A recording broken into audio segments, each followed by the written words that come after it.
In question 3, I firstly need to find the points of intersection A and B of the parabola and the line. I did that by solving the equations simultaneously, which enabled me to obtain a quadratic in x, which I solved by using the quadratic formula. I found the values of x to be 1 minus root 10 over 4 and 1 plus root 10 over 4.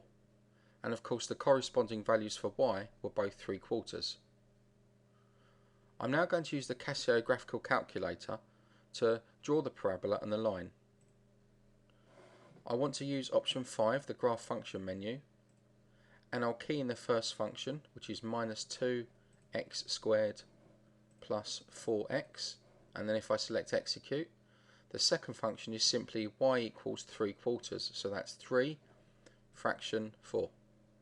If I select execute and F6 to draw, and I'm interested in the points of intersection. Keep an eye on this blue box down here.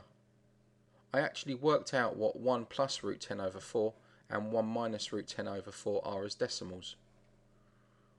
Okay, if I select F5 for G-solve and F5 again for intersection, you can see the first solution there. That's actually 1 minus root 10 over 4, comma 3/4, because that's what 0.75 is.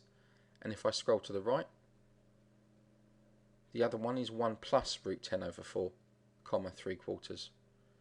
So my points A and B are confirmed to be correct using the calculator. Now to find the exact area of the region enclosed between the curve and the line, I'm going to perform an integration. And again I can use the calculator. My answer was 1.318 units. If I use G-solve and scroll to the integration menu, that's F3, and I'm actually going to integrate or find an area between the parabola and the line. If I choose F3,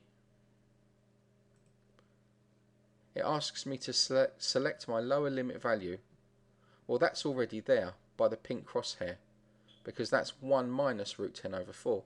So if I press execute, and now it asks me for my upper limit value, so I'll simply scroll to the right for the other point of intersection, which of course was 1 plus root 10 over 4. And if I select execute, it knows to find the area bounded between the parabola and the line when x equals 1 minus root 10 over 4 all the way up to 1 plus root 10 over 4.